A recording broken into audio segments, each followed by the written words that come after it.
IKONINI. So the festive season is here, na kama kawaida wa Kenya wana travel ocha, na nakunga nikicheki headline ilikuwa kwa Buzzroom Kenya, ilikuwa ni hundreds of motorists and travelers spent night along the Limuru Mai Mahiu road in an over 18 kilometer standstill traffic. And nikiona kitu kama hii lazima nibaki nimefikiria that this happens basically every year.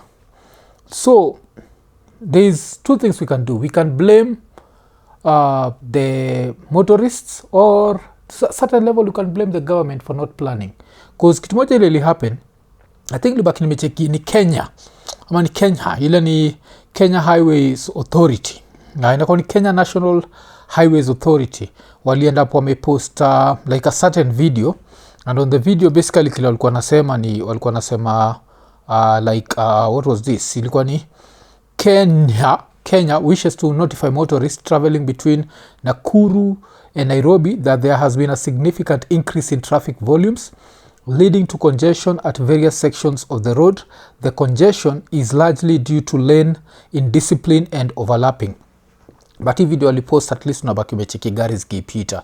But kile nasema ni we know that this happens every year. So that means we have to plan for it. And how do we plan for it?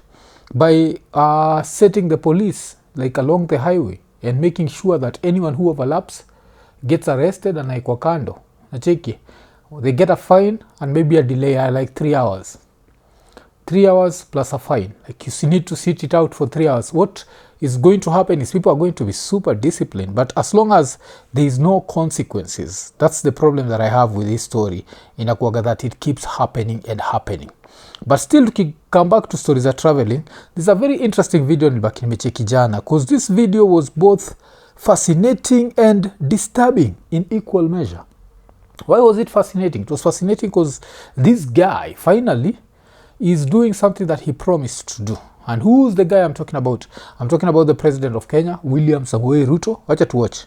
The only year people are going to run into trouble the way we've always known this road to be, with heavy traffic, you know, a lot of jam, people spending countless hours on the road,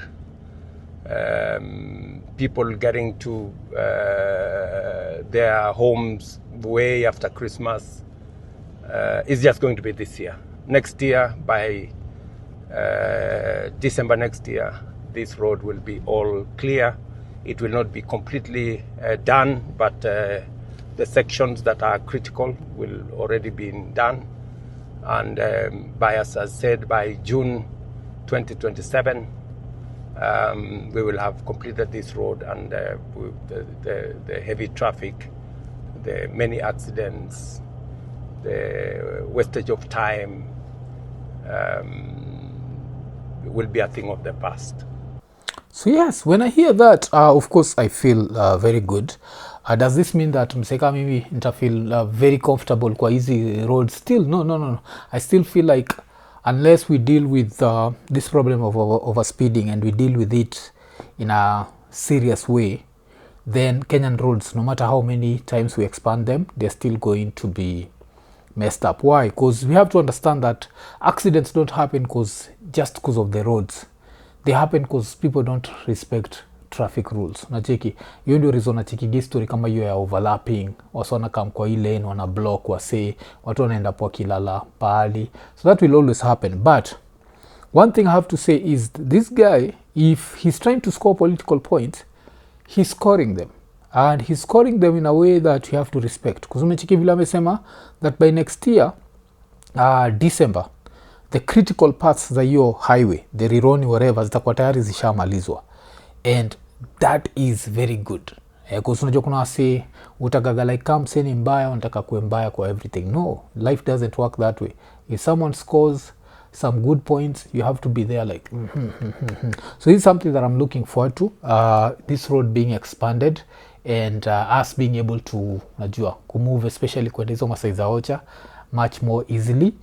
So that's something I'm looking forward to. And but apart from that, when I was watching the video, I was disturbed. And the reason why I was disturbed is nataka kucheza hii video from scratch, lakini this time sisikizi rahisi, nataka tu kuiona. So the video starts, the first thing that I notice is he's not wearing his safety belt. You're the president of the Republic of Kenya. You have to wear your belt. This is not a joke. So that's number one. Number 2, yes, he's driving himself, but unachiki kuna gari zina come from the opposite side. And I don't know, but vile niko nabonga juu ya discipline on Kenyan roads, how is supposed to trust that no one is going to come from this other side, try to overtake, and end up amegonga gari ya rais? Najua. So I feel like there needs to be more. This was very, I'd say to a certain level, careless. Like, it's good because you score a lot of political points, but it's careless because what is this, man? Anything can happen. Najua. And the laws of nature don't care that Ruto is president. The laws of nature stay as the laws of nature. So how do the laws of nature stay the laws of nature? He's not wearing a safety belt. Number 1. Alafu. Number 2, energy is not lost, it's transferred. So if mtu mwingine kwa ametoka na speed ingine high kabisa ile side ingine agongane na yeye, the fact he's not wearing a belt would be disastrous. So this was very good for political points, but I'd want to know, like, what precautions did they take? Because I'm actually seeing the cars on this other side were not overspeeding. So most probably waliambia ase wakiwa ile side akeni aje ile ingine iko na rais, so make sure me stick to your lane. I hope that's what they did, because I feel like this was such a risky move just to score some political points. But am I happy that that road is being built? Yes, I'm happy. But EPM ni remind kitu moja ile ili happen. Of course Ruto amekuwa kienjoy nani Kalonzo, that Kalonzo did not build any roads when it was his time. Najua. Alafu what did Nini? Kuna mwadha anaitwa Wamo Shomba aliamua kureply Ruto. Alibaki ameandika, I live in an estate full of dust for over 8 years since I was elected. I was the vice chair of roads committee in parliament. I allocated funds for Mau Mau roads in my county Kiambu and others, and even in my neighborhood estate. But the link road to my house is Maram, dusty to date. I've tarmacked many roads, but mine will be the last. The road to Kalonzo Swekuru home is dusty. He may have chosen to serve others first, but when he was in office, and that is leadership. Anybody bashing him over this clearly shows who they are, selfish. So you of course ni ile story ya Ruto kuenjoy Kalonzo, that Kalonzo hakutengeneza any barabara ya kuenda kwake, and how is he going to build roads that zinaenda Kenya, zinaenda all over Kenya. So yes, so that was an interesting Saturday. So interesting Saturday, why? Because finally Rigiji alikuwa ameenjoy Ruto, akamuenjoy that ile road alisema ala launch, he's not launched it. So that was number 1. So he decided to go and launch it. Alafu now he's promised us by December a significant part of it is going to be complete. That's a beautiful thing to hear. And yeah, ile ingine I think ya Ngong Road itakuwa over by, is it by when? Itakuwa over by, I think ilikuwa ni July. Yes. Alafu Talanta Stadium pia itakuwa over. So this guy is earning political points. That's one thing ile, like, we have to give that to him. And yes, saizi niko sure kuna raha imejam na mimi juu nimesema hivyo. And as I always say, for me ikikam to this whole game na kuoga na separate my personal feelings and what. I look at the bigger picture. The bigger picture is Kenya, and Kenya has to win. If Kenya winning means Ruto winning, then let Ruto win. Najua we need that road expanded. Do I believe in the toll stations? No. The fact that there's the fuel levy, that needs to be challenged in court, and they need to come up with a way. Otherwise watoe fuel levy ama kukuwe na hizo toll station. Hizo toll stations ikikuwa basi bei has to be much cheaper than what we pay on expressway. Expressway is expensive as so yeah, but wacha tuendelee na history ya kutravel. So ikikam to history ya kutravel, nilicheck some very interesting videos, man. Like people are angry out here, man. Kulikuwa na video fulani nasemekana ili happen Masaiza Nyamira, where the driver ended up forgetting key yake jona. Saizi watu wako na haraka. Sijui hasa Nyamira alikuwa anaenda wapi. Kila na cheki ni kuna kama embe kameumwa. Acha tusikize. Dereva, sisi tunakupea mama tatu kushughulikia. Turuhusu. Turuhusu mama tatu kushughulikia. Unaleta mchezo, utaka aje huna kifungua wewe my friend. Turuhusu mama tatu kushughulikia. Kuja imefungwa kama kushughulikia, utaona kama tunakuwa. Wewe niseme mimi jamaa nimechukua. Nani? Wewe ndio unajua sisi hatutembee na ufungo wako bana. Sisi ni abiria. Tumepeleka wapi? Unakupea wa mama kushughulikia dereva wewe. Na wewe mbona unachukua kifungo, wewe ni driver? Nani amechukua? Wewe ni Oh shit. So dere alisaukia hapo. Razika zimekasirika sana. So kulikuwa na hiyo. But then there's another one that I saw that was sad. Because this is one of those things where when you're traveling, mostly waga tumeplan siku yetu ile design najua. As much as I've given myself the whole day to travel, I've approximated that by this time takuwa nimefika kule naenda. So kulikuwa na hii situation nyingine ile inasemekana ili happen na Mashpoa, where a Mashpoa decided that it was going to leave some people stranded. So kulikuwa na hii video msee alishare. So Mash wametuleta hapa. We're on our way to Mombasa. And then suddenly gari ikakuja kwa their, what do you call this? Yard, something.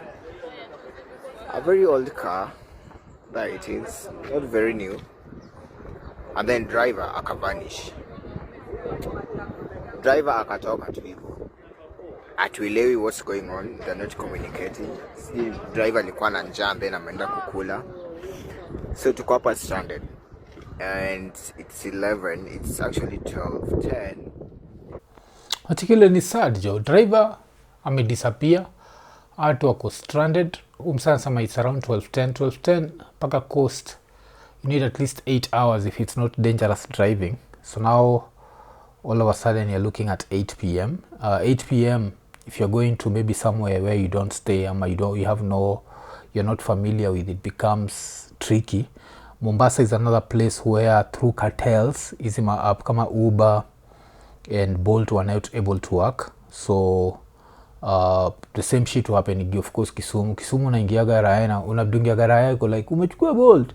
Sasa utanipatia pesa ngapi bwana? Unaambia si imeandika 200 enda upande nayo gari Nairobi, acha jenga. I love the same shit will happen GLD. Like hizo ma app zinakuwaga useless outside Nairobi jo. Hapa Nairobi at least zinaweki sense. But acha tuendelee na history ya Mashpoa. And we were scheduled to leave Nairobi from 10. So 10, saini 12, atujatoka. Driver onekani. The Mashpoa guys are not communicating properly. This is very unprofessional of Mashpoa, and this is very terrible. And this is my last time. This is the last time I'm using this terrible bus. Damn. So hiyo ilikuwa ni Mashpoa. And but tuko kwa hiyo period ya traveling to Ocha, and all I can say at the end of the day it's safety first. So maybe let's assume maybe bus ilikuwa na shida, alafu they decided to repair it. You'd rather ufike late than ufike kama the late. Okay, it's a bullshit joke that I always make, never lands.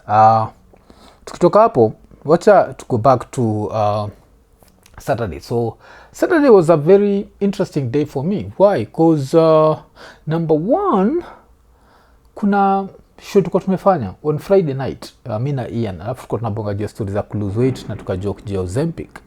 So the number one Ozempic ambassador tunajua hapa Kenya ni Raya isi ya kawaida inaitwa Gaido. So I think maybe that came to his radar because alikuwa amekula moto na mimi sana. But wacha ni cheki like how this started, or maybe it's just me overthinking it. But kulikuwa na hii tweet yake. So tweet ilikuwa ni, if Kiganjo D- DCI Kenya killer goons didn't break into my house like a bunch of retarded thugs, I'd probably be driving to Mombasa by now, listening to Swim Good by Frank Ocean. I'd have taken a social media break until the 6th of January due to alcoholism, substance abuse, snorkeling and the dunda.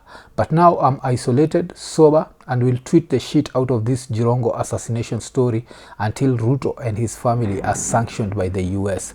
So help me God. Then akukosagi raya isiyo ya kawaida inaitwa Elisha Ukinyo ikaandika, it's sad how someone is just killed and some podcasts like IKONINI are gaslighting people. Then Francis Gaido akasema, you guys are still watching Africa, mko strong. Okay, so I think I ended up replying this, and how did I reply this? Let me check my reply because I found this to be super funny. And why did I find it to be super funny? Because yes, niliandika sanctioned by the US because of Jirongo, enyewe brain inaweza kuwa put to waste. Alafu Francis Gaido akani reply, disgraced rapper Mwafrika struggles to think once again. Alafu nikabaki nimecheka. alafu unafala niambiwa unakuaga fala sana wewe Mwafrika. So I don't know how to put this. Unajua kuna time ile sitakagi kuwa arrogant, unajua, but nataka kusema hivi, I don't think the US cares whether Jirongo iko alive ama dead. And the fact that sufikiriaga hasa ujali, like say naweza patia na example 2024 Wakenya walikuwa wanadedishwa kwa streets, unajua, unarmed Kenyans. US ilidu, UK ilidu, EU ilidu. Let's go as far as tuangalie hii mwaka TZ. Chiki Oso alidedishwa. Kuna kitu US imedu to naitwa TZ. At least EU ili threaten kidogo. So ukipata mse kama Gaido anasema that at a tweet paka US is sanctioned Ruto juu ya Jirongo. First of all, Jirongo, rest in peace, but he was not a good guy. Jirongo ni raya ilifanya shilingi ka lose strength. Najua, I think cause sometimes, and hii ni kitu happenigi of course, mtu akisha dead, cause si wote tunafear death, waga lazima tufikiria the positives. But Jirongo was not, simse ati US utakuwa mekaa chini. Let's say US, it's a perfect world na US, they care. So US taka like, oh, he was such a good man. What did he do? Oh, damn, he owed Kenya 40 billion. Oh, damn. Oh, he borrowed from a bank called Post Bank and never repaid. Damn. Oh, he owned a piece of land with the present president. This piece of land was worth around, is it 13 billion? Oh, but they stole it from the Kenyan people, the Kenyan public. Like, IKONINI. So the festive season is here. Na LemFi wako na a very great offer kwako. Abaki umesign up ukitumia the promo code IKONINI, and on your first transaction ya $50 ukisend home unabaki umepata a $20 sign up reward. Najua, $20 sign up reward on your first transaction of $50 only. Why? Because it's the festive season. Baki umechangamka, tumia promo code IKONINI, ingia LemFi. Why? Upate the most competitive exchange rates. Alafu pia inakuwaga ni chap like transactions ziko instant. Changamka haraka haraka. LemFi, international payments for everyone. IKONINI. So that's number 1. Number 2, vile mwisho ndaga nikisema watu dedi. Hakuna kitu mtu hata ni convince. Niliona hiyo footage ya CCTV and it's going to be really hard for me to be convinced that that was an assassination. The only way hiyo ilikuwa ni assassination ni kukuwe kuna mtu alikuwa, yani either the dead wanaweza kudrive gari, cause hiyo gari iliingia kwa highway. So kuna theory nishasikia that by the time hiyo gari ilikuwa inaingia kwa highway, Jirongo alikuwa sha dead. So who was driving the car? So mse alijump. Na alijump at what point? Na alikuwa anajua hii gari kigongwa 25 meters haitatoka kwa route. Like if you look at all these stories, it just goes back to the fact that sometimes shit happens. But still, of course, we want the truth to be known. So yes, one of the stories nimekuwa nikifuatilia ni story ilikuwa unneeded by naitwa nini, by Citizen. Yes, Citizen walibaki wamebonga juu story ya Jirongo. And yes, personally I'm hoping that we get to know something that we didn't know. But this was interesting to see from Gaido, because mubambikaga sana na asi, because aso ni bambaga na ile story tiki na itangwa ni the white savior syndrome. Wasona believe that wase walami watakuja kutu save. So msana sema like nita tweet mpaka US waseme like IKONINI, wacha tufanye Ruto asikuja na familia yake isikuja America juu Jirongo alikufa. That actually makes sense to someone like msali type hivyo. That makes sense. Zile death zote za Gen Z saba, all those meant nothing. The straw that will break the camel's back, unajua, ama vile Musa maga, the camel that will break the straw's back ni Jirongo. Really? But wacha tusikie vile historia ya Jirongo inaenda. Police probing the death of the late Lugari MP Cyrus Jirongo extended their investigations to Park Place Hotel, also situated in Karen, Nairobi County, where the former Minister for Regional Development visited during the fateful day. It is also reported that the late Jirongo frequented Park Place Hotel with close friends and close allies on numerous occasions, including the fateful day before being involved in the fatal accident. So of course history ya Park Place ilikuwa interesting sana because nakumbuka one of the things Lemoishindaga nikisema we need to know at what time did he leave Park Place, because this is going to tell us how long it took him from Park Place kufika mpaka Karai. Nacheki na pale Karai vile alipiga U-turn or whatever, or if it was someone remote controlling the car, how did that, because damn nakumbuka the last time kibonga juu story wanasema like damn time ya Tesla itakuwa tricky jo, especially ukicriticize gava alafu ni raya ya Tesla jo, utakuwa unachukuliwa jo usha dedi jo umekwa pale kwa ka Tesla jo, kama ekwa tu kwa highway jo kana kontroliwa tu, kama mbwa go to Kisumu then kana mbwa stall in the middle of the road and shut down, kana kuja kana tandikwa ukiwa hapo ndani. So that time will reach, but hii ingine that Mercedes Benz is not, it was not self-driving, so someone must have been driving the car. But yes, hii Park Place like the owner by time Herman Kamariki alikuwa anamuuliza for statement, alikuwa amekataa kutoa statement. Of course we don't know the reason why, but from hii place maybe CCTV out tunajua what time did Jirongo leave, and with that maybe we can create a better timeline to understand like what happened to him. Accident. Detectives spent the better part of Saturday daytime interrogating persons of interest, including the hotel owner and staff. The owner of Park Place Hotel declined to speak to the media, stating that the matter is still under investigation. Other than Park Place Hotel, police have also questioned persons of interest at Oasis Current Plains Hotel, where the late Jirongo reportedly visited hours before his demise. Oh, hapo niko make mistake jo. Hii Karen Oasis, this is the place that yes, the owner we think ndio Herman Kamariki alikuwa anatry kuongea na yeye. Yes, is the one who declined, na pia sasa nimechikimsa Park Place pia declined. But yes, and yes, maybe they know something. Najua this story, if it's true that it's an assassination, then I understand why they'd be very, najua wataogopa. And yeah, as I keep saying, this is a situation whereby mtu alidedi, and naturally Ruto amekuwa villain I think since 2024. So since he's been the villain, everyone wants a more complex explanation than the more simpler explanation, which is life happens, accidents happen. So but maybe our owner wawili, there's a reason why they are declining to comment, because maybe it's more than an accident, and in due time maybe tutajua. Tuendelee. Through a tragic accident at Karai, Naivasha, Nakuru County. The ongoing investigations continue, even as the family of the late legislator demand answers from the police over the circumstances that led to the former minister dying in a fatal accident in Naivasha. Yes. So hii story inaendelea, and vile nimesema I don't know what to think about it. Kuna things that point at an accident, and of course there's the other side where this guy had not planned to travel, but he ended up traveling and going very far. So there's that other aspect of that. So what happened? I think this is one of the things where we'll just have to wait and see where the investigations go.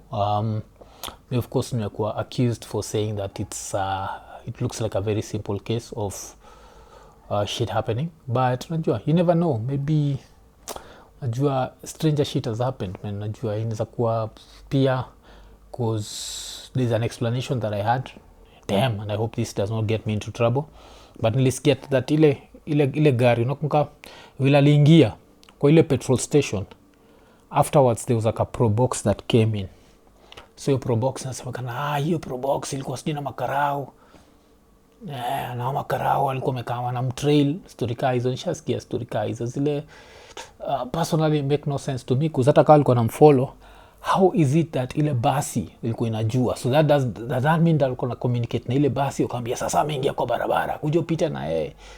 That level of Nini, that's a movie level, najua.